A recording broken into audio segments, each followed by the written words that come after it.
That's why it's so low. That's why it's taking me so long. All right, guys. Thanks for checking us out. Thanks for tuning in. This is episode 2 of The Cutting Edge with Joe Bremer. We got Joe Ellis in the house today.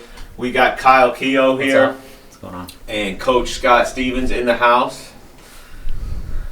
So, what's going to be customary going forward? Each, what do you call it? The guest, each guest on our podcast is going to pick the intro music. So, take it away, Scott. Kick it, Scott. Show us what we got here today. There you go. Little Waylon. Can't go wrong with Little Waylon.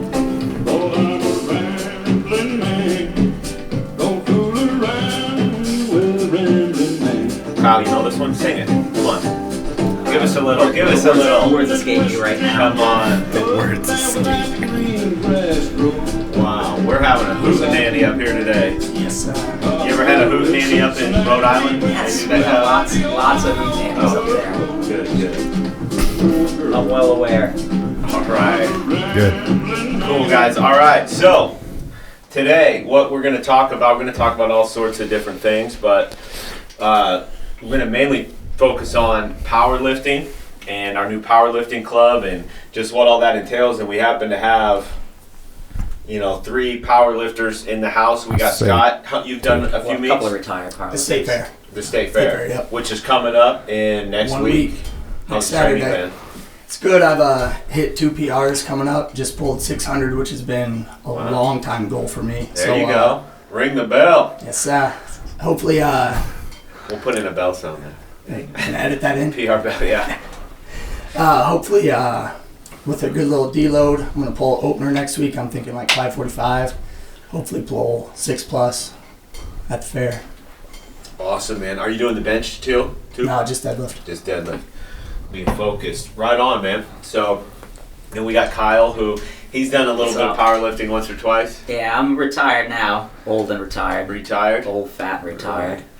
But yeah, I competed for a long time. So those of you that don't know, Kyle's not going to tell you, but he's one of only 6 people in the world ever to hold 2 all-time totals in 2 different weight classes. So that's pretty impressive in powerlifting, right? So I was going to say something about it. Oh, okay. You're so modest. But yeah, I competed for a long time. Started about 10 years or so ago and competed. Probably done 20, 25 meets at this point. Competed at 148, 165, and as I continue to get older and fatter over time, it'll be 181 and jump back in, maybe do a meet this November. So you're gonna come out of retirement. I'm coming back out of retirement, so It's gonna be my swan song. It's official. One night only. One night only. It's a one-night stand. Keough. Are you gonna make t-shirts? No. No t-shirts. I do have an old design that we could bring back if we wanted to. Team Keough design, if you will. Is that the one where he's got the robes on like Jesus? No. He had long hair? These are limited edition. These were limited. I think only a few people ever had these. So Really? Yes, there's only like 6 of them in I think there's about 6 Team Keough shirts for when Kyle was coaching powerlifters, and he had that was back when I 6 coached. guys. You were the coach at University of Iowa too, right? Yep, I actually started. So they got a club over there. I started that about 10 years ago. Me and Oh, a the buddy of mine- founder. I was the founder of it. I was Wow. the founder. I was the first president. It was me and a friend. We were both in the same doctoral program, and we'd just been working out together, competing a little bit, and we started it up. And it was literally just like that first meeting, because it's exploded now. Now it's a big deal. But like this was back when like there was no powerlifting gym in Des Moines. Mm-hmm. It wasn't a trendy thing. People weren't doing it to look cool. It was kind of So like you're kind of like the Godfather of powerlifting. I don't know. Basically founded I don't know it. about the Godfather. So you can say you invented powerlifting. Pretty much, yeah.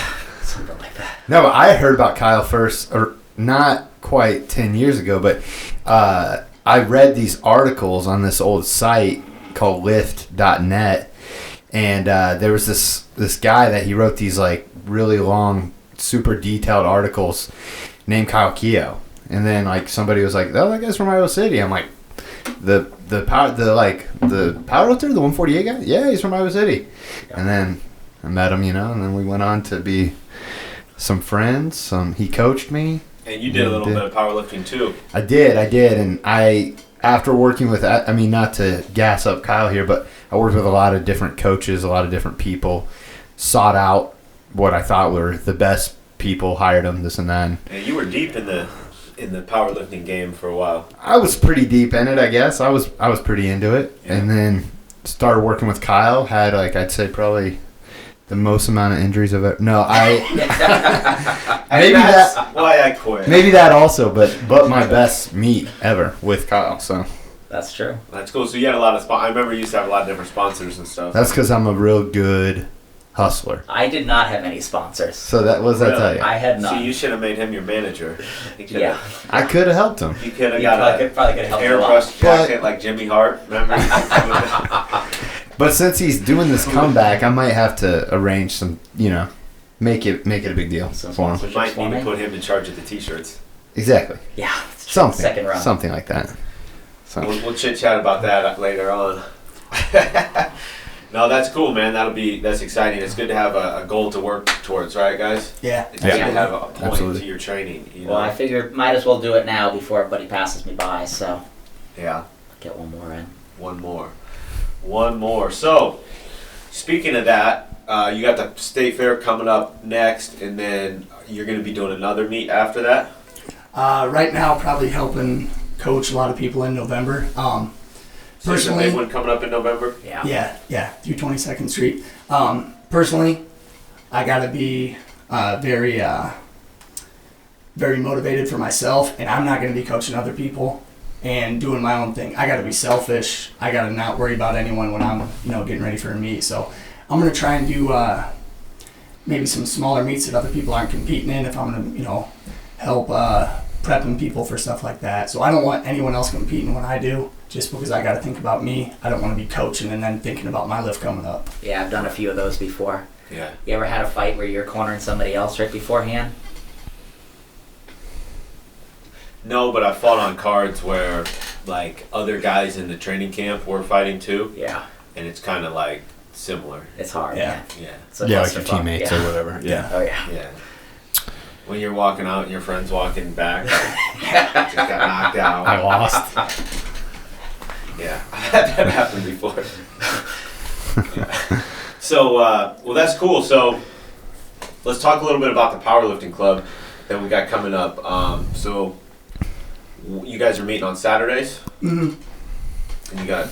Yeah, so Saturdays, we can do a lot of things with it. Like last Saturday, I did a little bench press seminar. So we talked about it. We went through everything step by step. Kind of did sets of 3, and I just worried about foot placements to start. Then about getting your shoulders tied up or back. Then we started putting in leg drives. So we just kind of pieced it together one by one. Do a couple sets here. Feel like we're happy with it. Then we start adding another dimension into it. Just trying to get everyone a really good base. Be really technical before we start just throwing weights around. Then we do some total body strength conditioning, kind of like cardio with barbells, pretty much.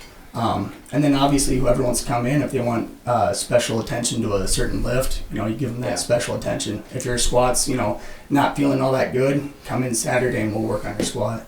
Cool. So, Kyle, what do you think the most important thing to getting stronger is? As the godfather of powerlifting. You're like the L. Ron Hubbard of powerlifting. Honestly, man, the sport is completely different in a bunch of different ways from when I first got into it, and it's the standards have gone up, everybody's a lot better, people take it more seriously, but when you talk about the most important thing for getting stronger, it's not really about using this training program versus that training program. I think a lot of it kind of has to do with your psychology, One of the reasons why I was so successful is when I first started competing,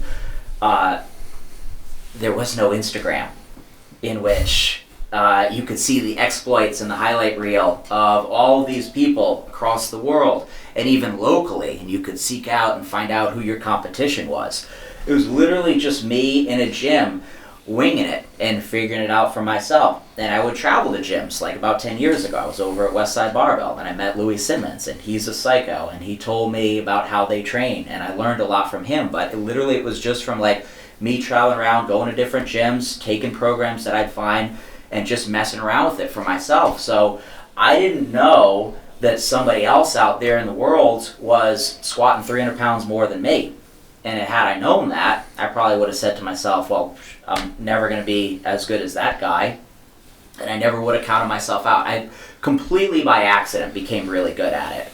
So when you talk about the most important thing for getting stronger, I think honestly the most important thing is, can you dedicate a long section of your life to do this, but do it in a sustainable way?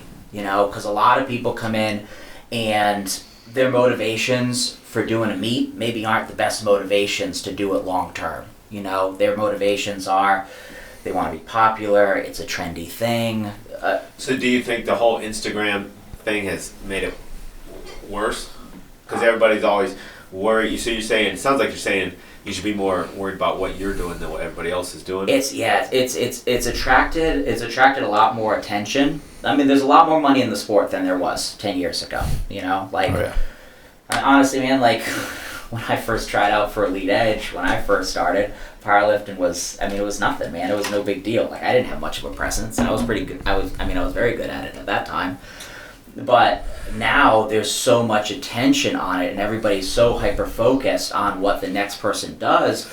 So many people that we talk to, and Scott, you probably know this, man, you talk to people in the gym all the time, and they don't want to compete because they don't feel like they're ready, because they know about what this person or that person does. They're comparing themselves and judging themselves exactly, based on somebody else. 100%. You look at it and you compare yourself to the top, yeah, no shit, you're a long ways away, you know, but who knows where you'll be 10 years from now. That's the thing. I was just locked in a little place where I just focused on my training. I didn't know anything outside of my gym, and just happened to become really good, you know? That's one of the biggest things I hear is about competing is if you're not the strongest person in the gym, I don't want to do it. It's about competing against yourself. Like I just had a 600-pound deadlift, and that's what I wanted to work to. I'm not even the strongest trainer at the gym. Josh, you know, is probably going to go pull 700. He's got me by 100 pounds, but I'm just worried about 6. I got to worry about competing against myself. Then there's something with just the numbers on the bar that you can turn it into an individual sport. Sure. Where you just go out and PR when you can, you know? Well, I think anytime you make something more about winning than the fun of it, you won't enjoy it and you won't get out of it. It's like if everybody don't want to play their fight, I'm not going to be the UFC champion, so I'm not going to do it. Right. You know, you should do it because you love it and what you get out of it, and the camaraderie of being with a team and enjoying yourself and hitting your own personal goals. Yeah, because if you're getting into it to try to be the strongest, that means there's a 99.99999. A lot of broken hearts out there. You just compete against yourself, absolutely. keep it fun like that. If you get up to that level, great. Yeah. Well, I just want to... Joelis, what was your best totals ever? My Best total. ones ever?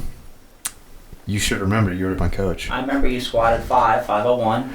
Yeah, I squatted like 5, right there. It's Keough, so I mean 500-ish. 501, yeah. I could never really get through one training cycle without injuring something, bench pressing. He's laughing because he knows it's true. The meet where I squatted 5, I didn't bench the entire time leading into the meet. And that is a huge reason why I kind of fell out of, I guess. And sort of the same thing. The people I was training around in the gym, all of a sudden, it had become this really trendy... I just wasn't into it anymore. I just, you know, and the guys that I was training with had started to move on. So, found myself in a gym not knowing anyone, not really, you know, wanting to do it, but benched in the mid-2s, I think, and then pulled right around like 580 something. Yep. Yeah.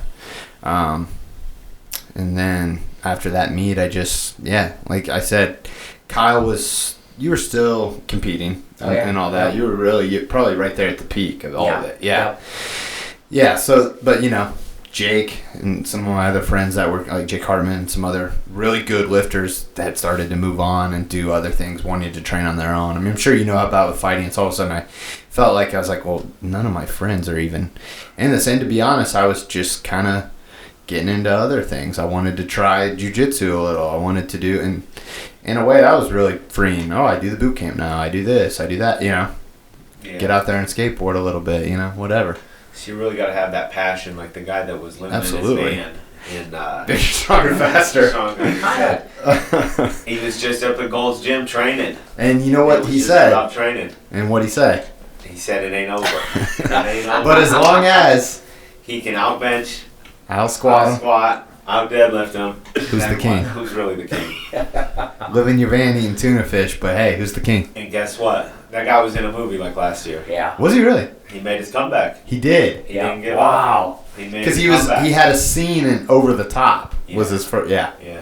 Oh yeah, that's Great right. movie. And he was just Great sitting movie. in the parking lot of Gold's Gym eating creatine, tuna fish. Man. Sleeping in the van. Living Hey, out but the you know van. what? Like you said, you're not going to get noticed if you're not out there. Right. It's true. It's Yep. wise words.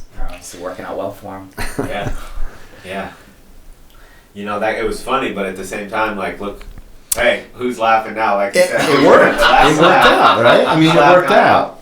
Yeah. Hey, it sounds ridiculous, but it worked out for him. Yeah, it did. Oh man, but I mean, it's true, man. It's like it's become really trendy, but like with We'll have Max. to put a link to the clip we're talking about in the comments. Oh, Yeah. it's a... You gotta watch the whole. No, I know exactly If you haven't seen where Bigger, you're going. Faster, Stronger, watch it. It's incredible. I know where you're going on it. Yeah, it's become trendy, but in a way, the trendiness of it is kind of cool. Yeah. Because of what it's open. A lot of people that lack confidence in everything Yeah. can get into powerlifting, and all of a sudden they can feel like, whoa, I'm doing this, right? Oh, yeah, man. There's a huge accomplishment. Even if you place dead last in a meet, when you finish your first meet, you feel like, And you did something. yeah, I really did something. I worked for 8 weeks up to this thing, and I did it, and I finished, right? Yeah, Well, it's like a personal victory. You know? Absolutely. You feel good about it, and then everything else you do better. Yeah, we had so many people through our gym, man, that came in and never touched a barbell in their life, just really focused on losing weight. And Right. you show them a new way to measure their progress, create personal goals. And I think it's cool, man, because it's like, powerlifting's like running a 5K, right? It's like literally anybody can be an athlete, okay? It's like you can be 90 years old and you can still be a competitive athlete. Well, it makes training fun again with a purpose, right? Yeah, You have it to does. have a purpose to Yeah. what you're doing. And sometimes, that's weight loss or whatever. But some other people, it's a great way to stay motivated. So who would tell me about some clients that you've seen have had massive jumps in strength? Well, myself for one, I don't know who's all watching or who knows this, but I did a 6-week challenge. Kyle was my coach. Yeah. And I got down, and I don't know what body fat percentage I was, but I had a 6-pack. First time I've had a 6-pack. And Mike, a little bit. yep. So Kyle was my coach for the 6-week challenge, and I kind of got down to a weight that I was really comfortable with. I looked good, but now it was what's next. So Kyle gave me the first real goal I had with barbells, and it was 300, 400, 500. Yeah. And I hit all those, and now it's going on to the next. But that's what, and I was a ways away, so that probably took me 8-9 months to hit that, but it kept me training hard. It gave me a reason to show up to the gym and bust my butt. Because when I started, it was about looking good. Now I found that competitive edge. I played sports in high school, really competitive. Now I was competitive just in my training again, so that really gave me that drive. So that was really cool. Then for clients, Levi is a heavyweight, and he's gotten really strong. He started with you Oh my back God. in the day, and he's blowing How up. much could he deadlift when he started? He and his mom did a Halloween themed workout with me. It was day of the deadlift. That was the first day I'd ever met him. And he started doing a weight loss program, and his first day was, he deadlifted like 300 pounds or something like that. And then in competition, what'd he do, 738? 738. That's gotta be a record as far as boot camp clients go. Yeah, he added 438 pounds to Yeah, his a lot. deadlift. It's pretty good. We had a group of people, I trained a group of people from Ankeny for meet some years back. And it was Levi, Shane Geiselhart, who's gone on, he's done a bunch of competitions. Yeah. Aubrey, Weiser. I coached Weiser for his first meet. Laura Weiser now Mendez. coaches over at Johnston. Yep, Laura Mendez as well. Yep. Dan Brown, Dan actually, Brown. as well. Yep. Good old Dan Brown. And it just it just started from there, because I remember, man, when I first started working at Elite Edge, this was probably close to 5 years ago.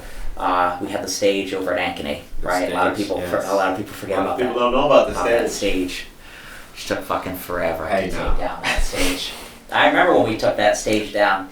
Joe Ellis, you were over there. Joe was on his phone. I Kicking his remember. feet up. We had saws and wheelbarrows. I don't remember it that way. I don't remember it that way, but I think he was playing Tetris. Oh, I remember.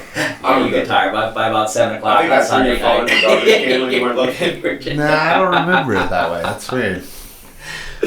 But man, I remember we had that stage and we do our deadlifts up there and we preload those bars and before our classes come in, and at most we have like 95 pounds on that bar. People don't know how strong they can be. Oh yeah, no. They go, 300. Like I was listening to Joe Rogan and he was like, Cyborg's definitely on steroids. She can deadlift 300 pounds. And I'm like, there's 400 girls in our gym that can deadlift a lot more than that. Yeah. Like, well, that's not, but people like, and it's weird because he's like a fitness guy, but if you're not into like actual strength training, you haven't been around it, a lot of people, they think like, they do that, they do the deadlift with just the 35-pound plates. And it's just like, well, unless you're going to do it at like 20-second, super slow, it's not going to really do much for you. And it's not going to, you're not going to get much of the benefits. And, it's just crazy to see how much stronger people really are than they think, and then they start actually putting real weight on it, and it blows their minds. Most people have no idea, like just how much they can do over time, and that was kind of always to my benefit, because like I never really made it a goal to beat this person or that person or place first at a particular meet. My goal was always, and I feel like this is the harder goal to achieve, my goal was never to like total a certain amount on a competition per se, or beat somebody or place at a certain point. It was always to do the best that I possibly could. Yeah. And that meant like down to every training session, and I was kind of like, there was a span there about 5-6 years where honestly I was kind of a psycho about it. But I remember when I was trying to get a job at Elite Edge and I had this meet, right? I had this meet picked out, and I was working at Wells Fargo. I was in a call center. I hated my life. I hated my job. I used the last of my vacation time and the last of my money to go do this meet, because I was like, okay, I think I can break this record at this meet, and then I'm going to be on Easy Street because I'm going to start as a trainer. And I trained for like the 4 months leading up to that meet when I had this plan in mind, because there was no plan B. It was like it had to happen. I had this plan in mind before every set that I did, from an empty bar all the way up. I said to myself, world record set, like in my head, I said that. And the whole idea was like, you need to do it like it's the last attempt at the meet. And I think if you just start like, let me just try and do each individual thing as best as I possibly can. That's really hard to do. That's amazing. But that's where you get, like that's, honestly man, like that's where you're gonna find out like what you can do. And I think that's really where you achieve like personal growth as well. You just hold yourself to that standard. Absolutely, man, and I think that's incredibly. I think it's amazing what you said about world record set. The way you talk to yourself. I've been like I'm telling everybody right now, Think and Grow Rich, right? Yeah. The book. It is how you think, and people who've never experienced it go, okay, whatever. But once you've actually experienced it, you go. Now, did you break the world record because you said that? Not necessarily. Not necessarily, but it's almost like you are tapping into your why. It's I want to win the world record, and every time you do anything, you're connecting your actions with your outcome. Yeah. And you're linking it up mentally and physically. And I think there's a big thing to be said for that. Yeah, and everything. It's a lot better than going, oh, here it goes. I gotta the do other this. athletes are probably all on drugs anyway, and I got a bad back, and whatever. Here goes nothing, right? You get it, man, and it's like It's like different. It's like anything in life. It's like your training, your personal life, your job, whatever it is. It's so easy when nobody's watching to just coast. Well, that's one thing like I always say about MMA, or not MMA, martial arts. Yeah. What does martial arts do for me? Martial arts taught me nothing comes easy, especially in jiu-jitsu, because it doesn't matter how much bench presses or anything else you've done up to that point, how many karate kicks you've done. When some dude, the first time I ever got manhandled, I didn't know what was going on. I felt like somebody was speaking another language to me, and I was drowning, and I didn't know what was going on. You guys, have you guys ever wrestled somebody that's really good that you don't know how to wrestle yet, or still don't? Yeah. It's like there's no easy way to get that good, right? So one thing I learned, like, you have to take the beatings. Things are going to be crappy for a while. They said Harvard Business School did a study, said the number one successful trait of successful people, from athletes to business people to whatever it is, was they understood delayed gratification. Yeah. It's going to suck for a long time before it gets good. Yeah. But I got to go through that sucky period of being the nail instead of being the hammer. Right. You gotta be. There's another jiu-jitsu saying, you gotta be the nail before you get to be the hammer. Yeah. And it's true, that's kind of what powerlift teaches you. You're not going to just come in and because you have a really good vertical jump, you can dunk the ball, right? Right. Mm-hmm. Or you just have some, you can throw the ball really fast, so you're a pitcher. Like, there's a logical progression and it takes time. Some people start at different spots, but you're not going to be the strongest guy for a while. Right. And so you got to go in knowing that, and that's not what it's about, because it teaches you that, because that's a life thing. It's not just a powerlifter and a martial arts thing. It's just, that's how life works. It teaches you hard work. It teaches you discipline, your dedication to something. It shows that you're able to build a habit, because everything, success in life is all habits. How do you eat? How do you brush your teeth? Yeah. How do you train? What do you do? Like, with your money, with your body, with your training, with your business. It's all habitual. And building up the habit, it's like we teach the clients with the nutrition. It's about building the habit. Yeah. Get your protein in each day. Get your gallon of water in each day. Get your 8 hours of sleep. What are those three things? Habits, right? Mm-hmm. They're all three habits. Is it hard? Do you gotta have a super nice bed to get 8 hours of sleep? I don't know. Do you gotta have a bunch of money? I don't know. Anybody can get a gallon of water a day. Right. And it's free. Yeah. And yet so few people actually do that. Yeah. So it's all about building those habits, but those things teach you that. Sports like Absolutely. powerlifting and jiu-jitsu and all that stuff. Even skateboarding. Nobody can just skateboard is another thing. It's like playing an instrument. You don't just pick up the guitar and you're Jimi Hendrix. Start riffing If around. somebody gets to that point, they worked their butt off for at least a decade. I know, right? man. Because I first tried to learn And then somebody looks and says, I'm not going on a rant here. I'm not trying to be like Batman and go on a rant here, but I say you do it. do it. Just Right. go deep. Just go full. All right. No, but it's like if you look at somebody like that's become really good at something, you go, okay, this person knows how to work hard. And now they know the formula to success, and they can do other things, and it helps with every area of your life. Right, I'm done now. Totally. No, it's true though. I mean, it's that, and you're right. Yeah, guitar, anything like that, Especially, they do it and they make it look so easy. I mean, I know for me, when I started working with Kyle, I'd be like, I know what he's doing, but why are all my training partners about 4 times stronger than me? But I kind of like that too, because I felt like I had this wealth of knowledge around me all the time. Yeah. With Success leaves clues. Right. Always. Yeah. Absolutely. And that's why I sought out other. But I mean, I made the mistake too of thinking there was a magic formula. Sam Bird, he broke the world record. He'll know what to do. Yeah. Oh, Brian Carroll, he'll know what to do. He wrote a book. He broke his back and he came back.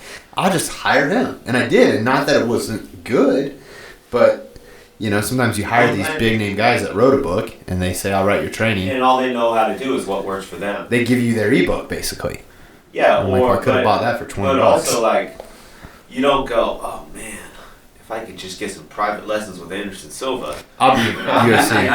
Oh, But I believe he learned most you of don't his. even have the hip flexibility to do that. You're just gonna get, so it's like that's why Michael Jordan wasn't the best coach, right? He didn't. He failed as a coach. Yeah. It's like you can't just for Michael Jordan.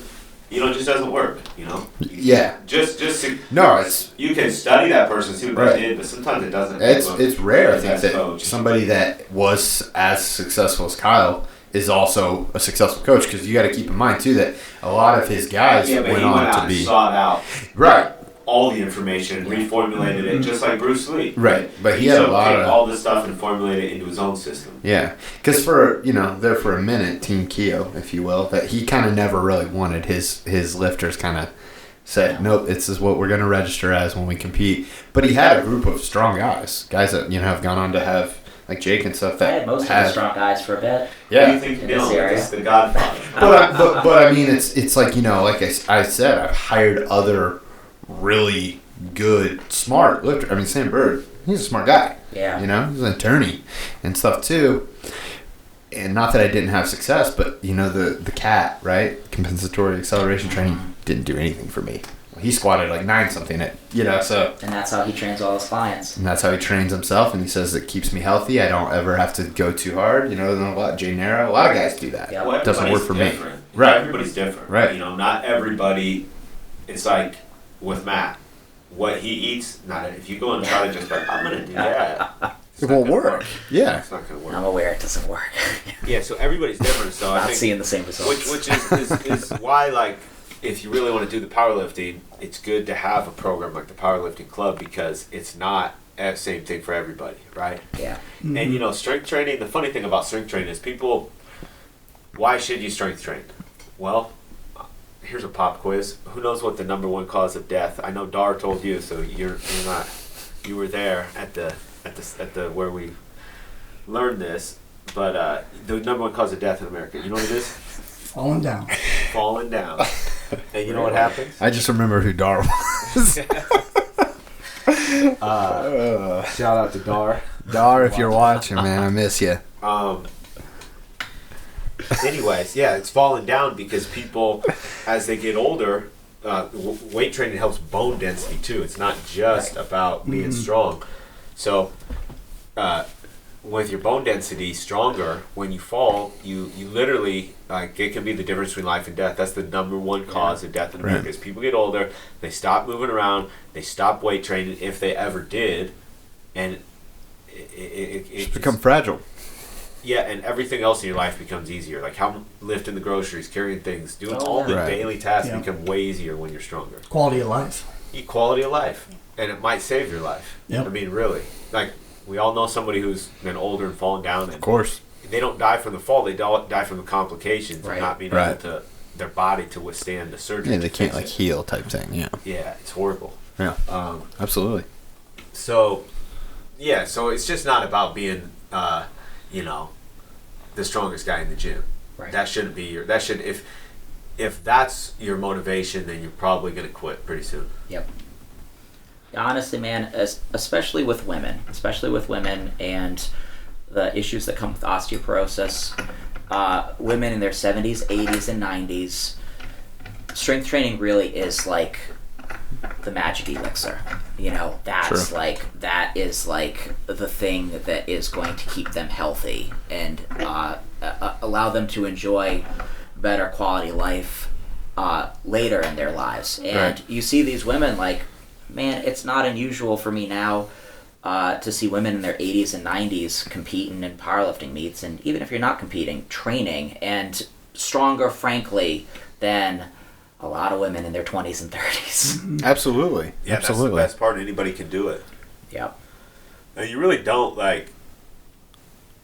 there's attributes as an athlete, right? Yeah. Strength is an attribute. That's the last one to go. Speed goes, quickness, agility Right. go, but Right. strength doesn't go as late. Yep. So that's something that anybody can get into. Yeah, you want to be late a in gymnast at 90, you probably missed your... You might have missed your window. I'm thinking about doing it now, honestly. I've tried enough other things. I've never tried gymnastics. I think you go for it. Maybe Maybe that's what as more of a floor routine guy with the baton balls thing. and the things. Okay. Maybe not. Maybe on the pommel horses. I'd always have people, in my classes when I was coaching, I'd always have people tell me that they're too old to do this and do that. Right. And I'd say, well, the guy that broke my world record the first time was 56 when he did it, so Damn. sounds like you're not there yet. Wow. Yeah. No, I mean, yeah, you're absolutely right. I think in general, it's really cool that there's so many people, too, interested in powerlifting, just at Elite Edge. I know when I very first started working here, it obviously wasn't the case. And in general, but like you said, man, now we have these meets that happen in Des Moines, and they fill them up. They're sold out. Yep. It used to be like there's barely enough to make a flight in Des Moines, right? Well, Like, they used to do them at Elite Edge. Yeah. yeah. But I'm saying even before that, I mean, I competed at a meet in the side room of Nutrisport. Right? Oh. Of a Maid-Rite, yeah. Where's the weirdest spot you ever In did the a win- meet at? Well, I did a NASA meet over there on the south side off Army Post Road I remember that. with a weird blue tarp. Oh yeah. I did the side room of Nutrisport, which was kind of weird. Oh, I did the aerobics room at Gold's Gym. And I don't know. There's been some other weird ones. Did I ever But tell you I did a meet in a bar before? Like No. in a Were bar. people drinking? Yeah. Oh yeah. They're like, what? Yeah, Get yeah. out of my way. No, they were drinking. The bar was still running. So basically. just over in the corner. That's Yeah, I powerlifting did meet. Don't worry I about did that. a meet. The gym was connected to a bar, so they were like, "Why don't we just host the meet in the bar?" And it was a weird deal. What time man. of day was this? This was I mean, you like typically start in the during morning. the day. Yeah. Yeah, morning through afternoon and Saturday, and it was linked up with an outdoor concert. So they did the Ooh. meet, and then they had a You know concert. what I didn't people stay like for to the do once concert. they have a couple of beers, listen to some Yeah, music, watch some lifting. But so the gym was connected to the bar, so you'd warm up in the gym, you'd walk into the bar, and they're literally, I shit you not, man, maybe 5 feet in front of me when I'm squatting. There are people sitting at their tables with their drinks, just looking Just me in the enjoying eye. So- That's a pretty odd one. yeah. I think those others are the I mean, they do MMA fights that well. Well, I guess was gonna that's say a the- lot more entertaining to watch. the strangest Knocked out. thing I think I've seen as far as this goes is when I went with Neer and Larry up to Iowa City for an MMA fight for Happy, and it was in like a barn Oh, I remember with no AC that, in yeah. the middle of summer, Oh, yeah. and like but it was so hot that like these guys are, and who headlined it? There was like a Joe Vitapo. And it was like, you know, like who I think he fought Bellator and stuff, and Yeah. but it was just Near's like, you know, obviously if you don't know Near, but he's hating it. But like, I mean, it's just in a barn. You walk in, there's folding chairs in a barn, and there's the octagon, no AC. And it's like July in Iowa, so that probably Many of those. yeah. But then I remember being like, what is happening? And then like, oh, this is normal. This is all the time. I'm like, I guess so. This is about as Iowa as it gets, I think. I saw one in a barn too that still had like Still had the the chickens. hay and over. everything down. I'm like, "Damn, turkeys and stuff. The horses were. in There's a there horse yesterday." over there. Yeah. No, yeah. But I mean, it's cool because now, like, there used to be meets and places like that because that was the only option. You're like, well, if we rent this place, we're going to lose a ton of money. I mean, I did the SPF national meet. Remember when me and Wes went and competed at that? Oh, that's right. So me and my buddy Wes, we drove down to Tennessee and competed at SPF nationals. And that was outdoors, wasn't it? It was outdoors, summertime Tennessee, and it's where we met the Iron Mafia guys, Yeah, the good old I remember. boys. Yeah. And but powerlifting was so much smaller. We're talking, it's the national meet, and there was like 40 people in the meet. Wow. They saw that many in a day for a Des Moines meet now. Yeah, now USAPL Nationals, they get usually like 1,200 people. So as the Godfather, how does that make you feel? I mean, it makes me feel good Did in you a way. do USAPL? Good in a way. Ever? Nope, I never I did. never thought you did. I You did signed up- NASA. Yeah, I could have ended up in USAPL. I signed up for USAPL Nationals maybe 7 or 8 years ago before there was a qualifying total.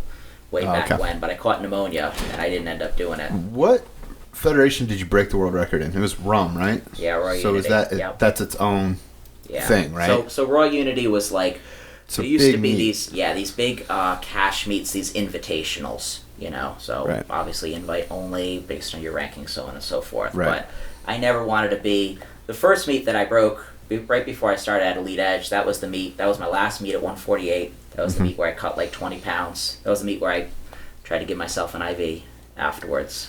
That's rough. Yeah, because How'd that work? I pierced through the vein, so because I didn't know what I was doing, and my my hand swelled up because I pumped about Ooh, the fluid started going into 2 your pounds hands. 2 pounds of fluid in there. So So don't try to Don't do do an that. IV yourself. Is that what you're saying? Steer don't clear of do the that. IVs? Yeah, Okay. no, terrible. So you Terrible didn't have a idea. backup bag? No, I just went without it afterwards. So Worked Yeah. out. worked out great. Yeah. Yeah, it worked out. I have no complaints. It was It was a great experience all No, around. but rum it's a big deal to go to that meet. I Yeah. mean, I've been to it one time. Actually, I think we were there the same year, right? I was helping Wes. That's when we first met. That's when we The did first really meet. breakfast we ever had together. Yeah, me and Kyle at What did you Rock. guys have? Blueberry pancakes? What did we have, Kyle? Did we go to a I Perkins? don't remember, but I remember not really liking you very much because you were very standoffish. I was in the He didn't zone, say dude. much. I was in the zone. It was the only time he's ever not said much. Yeah, I'm saying, what? Well, Who's that? I'm surrounded with all these like great lifters. I think I was probably a little overwhelmed, honestly. I mean, you went to check in and you're like, "Holy crap!" There's Dan Green and Sam Bird, and it's like, all of a sudden, it's. I mean, I remember on the way there in the airport seeing Jay Nara and being like, Yeah. "Oh my gosh, Jay Nara!" That was when it was starting to become. It was starting to become big. bigger. Fanboys. Would start showing up. That's what I was there for, pretty thought much. I thought he was lifting at the meet. No, I wasn't. I was Oh, able you to. weren't? No, I went to help Wes to be his handler. Oh. And mainly to get a photo with Mark Bell, which I also was able to secure at that meet. Yeah, so Wow. But yeah, I always like for me personally, I always wanted to travel to the bigger meets if I was going to try to do something significant. You know, You don't want to do it at the Holiday Inn? I didn't want it to be easy. It had to be hard. So well, but the thing is by whatever stroke of luck, you know, the UPA meets in Dubuque. Every single time the Lily Bridges would compete, which are some of the biggest names in That's powerlifting. right. So, by default, this meet in Dubuque, Iowa, of all places, becomes a big meet that guys like Amit and Croc start traveling to because Eric Lillibridge is competing. You know, because he lives, an hour away or something? So, you know, Pete Rubish, these guys, they're all going to that meet, so it's bringing other people. yeah, you had in the Midwest, like specifically in Iowa, you had a lot of guys coming through that were like world class guys the last 10 years or so. And that's kind of what blew it up because now it's a big deal in the state of Iowa. Now it's a big deal, but you know that's really what blew it up is people just wanting to rub shoulders with this dude or that dude Bigger that they names. saw on YouTube. Yeah, but it wasn't always that way. Powerlifting, man. That's powerlifting. It's a That's crazy, for sure. crazy world. Going deep with a bunch of stories Throughout about powerlifting. Let's put Kyle on the hot seat real quick. I like that. Ooh, hot seat, rapid fire. I was waiting for this. Rapid fire. So if you guys, we could throw them at him. What's the craziest thing you ever saw at a powerlifting meet? Let's keep it appropriate, though. If we get inappropriate. Yeah, the top 10 is all getting. Ten's cut. It's all getting It gets censored. pretty. Just say I saw it first thing that comes to mind. I watched Milanachev squat his 1,014. First At ever, Rum? yep, first ever 1,000-pound That was- squat, that was- legitimate, and then immediately go back and throw up. I remember that. That was at that rum meet. Yes, The part about that is particular squat I remember Yep. thinking was so insane was his knee wrap beforehand. yeah, Because people say, oh, it hurts when they wrap my knees. It hurts really tight. Milanachev has Sam Bird, I believe Mark Bell, Yep. and like Dan Green. Like, so 3 extremely strong guys all cranking these wraps as tight as they possibly can. yep. And he's like saying it's not tight enough. It's not. That's like a warm up for me. That's a warm up for me. And I just remember seeing Sam Bird, who's a good squatter, good. You know, it's what he's known for, as hard as he could. And then he waddles out there, squats it, Yep. comes back, squatted it like it was opener, comes back, pukes, and then just that's it. Just so. That's your answer, Kyle. Man, I would agree. That was a crazy. But I've seen some. I mean, I've seen some bad injuries. I've seen some stuff I didn't want to see. So The Brandon Lilly. Oh, you weren't at I that. wasn't there for that one. That's probably mine. Brandon Lilly's. I was there at the mall, back with the old 22nd Street. Which one happened there? Guy that blew up both of his knees. I don't know It if was I like- know it that. was What's like that story? Patellar tendon snapped, and you can hear it when it snaps. Like it's like cracking a broomstick. Oh, And it was Oh, like yeah. it was like ACL, MCL, PCL tear in like both knees. Damn. it was a That's meet. rough. Yeah, it was a meet. Oh, you Did he ever At come the- back to lifting? Yes, he did Competitively? actually. Yep. Good. I don't know if he's man. competing, but yeah, he came back. That's I a don't know. bad one. I don't know That is a how. bad one. Well, so what's better, bodybuilding or powerlifting? What's better? What's better? Honestly, man, I could never do bodybuilding. I don't know how you feel about it. I'd rather be strong than look strong, personally. Kyle, this is the hot seat. I need quick answers. Yes or no? Which is Powerlifting. powerlifting's better. Powerlifting better. What is the best lift? The total. The I total. don't. To go further, I don't have any respect for anybody that Wow. calls themselves a single lift world record holder. That's great, but Well, if you're truly powerlifter, it's a total. You want I to care name names, about- Kyle? I care You want about to call the some total. people out? He No, called me I out. don't want to call anybody out. Micah. I was I don't doing want to Scott call out. anybody Micah. out. No, Micah had the total. Did he? Mike, Thought yeah. he was deadlift guy. I took his total. Oh, Micah Marino, if you're. But the total is what matters. Yeah. The total is what matters. Yeah. The total package. I was doing small lob at the time, which is a 13-week squatting heavy 4 days a week program. And I was doing that in deadlifts. And for recovery, I wasn't really touching bench press at all, maybe light stuff. And Kyle called me a powerlifting hipster. Said it's only popular to squat and deadlift. Yeah. Wow. There's a lot of Because those if I'm now. not progressing with my Well, you bench, know I'm not worried Des Moines. about the total. There are a lot you know? of hipsters in Des Moines to begin with, and then you've got that big subsection of Why'd you look powerlifting at me? hipsters. They just want to squat. Well, you were too hurt to bench, but they don't want bench press because that's what bros do. So, So, I'm sorry wow. I did that to you. No, I get it. what is wrong with bench press? There's nothing wrong with bench What's press. with all the hate on the bench People press? see it. You get hipsters or neckbeards or whatever you want to call them. Because they think it's like a bodybuilding exercise. Yeah, they do. They don't want to be a bro. So, You know, there was a big thing about that in MMA. oh, I bet. I did all kinds of different MMA trainings. I work with all different types of coaches. And a lot of them, they don't understand that bench press does in wrestling have a huge Yeah. importance. And everybody hated curls and tricep extensions and bench press for a long time. But a lot of really good guys still trained that way. Right. And I was talking to somebody, and I also heard Sean Shirk say something similar. He said, yeah, well, you're wrestling with somebody. You're going like this all the time. Obviously, those, you know, and I would see guys like, we're going to hook you up to some cables, and you're going to shoot shots on a dummy. And it's like, when I'm shooting a shot, there's no force pulling me backwards and Right. generating. That doesn't even make sense. Or Right. guys, let's put bands on and punch the mitts and all this stuff. It's like no you get good at wrestling by wrestling. Just wrestling. Do the move, do the technique, do the boxing, do whatever. But those things, all those little exercises do play a big role. And even with, you know, biceps will help with your pull-ups, right? Yeah. Right. So everything works together. I mean, you're kind of saying simplify You know, when I it got a little really bit, though. stronger on my bench, because I did a bunch of shoulder presses. Yeah. So my bench went. That's how he trained me for my because I couldn't bench because of an injury, but I Who do you think could. Oh, sure. But you're also saying to simplify it, like they're hooking them up to this and that. Powerlifting's like that too.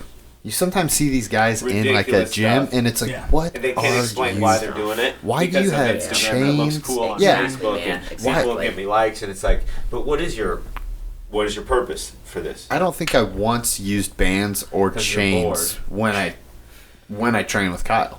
No. Many other coaches have me use both a lot, and it needs to be this much tension on the band. Yeah. You need chain weight at the top. It needs to be, and with Kyle it was always no. We'll just squat. We'll just bench. We'll just deadlift. I remember you showing your program around. I remember you showing it to. You're the one you did, I or remember the one Brian time I Carroll? bench Yeah. pressed with you, Yeah. and it took us 25 minutes just to get the setup right with all the bands and contraptions. That would have been, and no disrespect, but that would have been a Brian Carroll, which heavily from Westside, which they're big on bands. Which and- is fine, I man. mean, I get it. Like, it's kind of like, you know, you want something new, you get bored with training, you want to do something new, right? Yeah. well, I can't even remember what his thing. I don't know if it's anything wrong with any of that stuff. I'm not saying nothing. I mean, I'm glad to have done it. Well, the stuff with MMA, I know there's something wrong with it. Yeah. Training, so you do things wrong.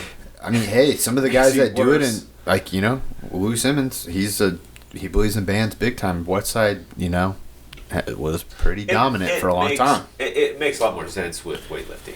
Yeah, I mean, at least it makes sense. It's always situational, but most people just need practice with what they're actually supposed to do.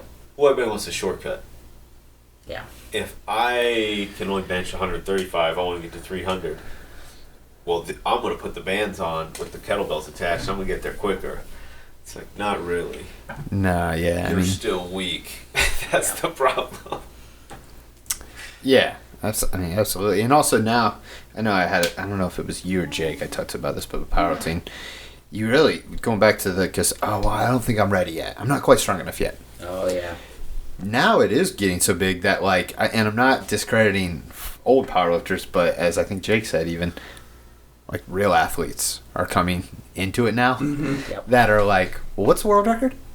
I could do that. You know, like, there are these people that are just so naturally gifted, like some of these females even, that are like, well, okay, but they're, former D1 athletes, or they're former, they've done so much already. Their ceiling's so high, so they're jumping in, and they're right away in the top competitive because it's growing. So you see, like, CrossFitters joining in. The people that are just strong athletes are all finding out and flooding to it, and it's made the pool even that much bigger. So it's like, if you're jumping into, well, I might be able to be the number one in the world, you should just do it because you want to get stronger and you want to feel good about yourself.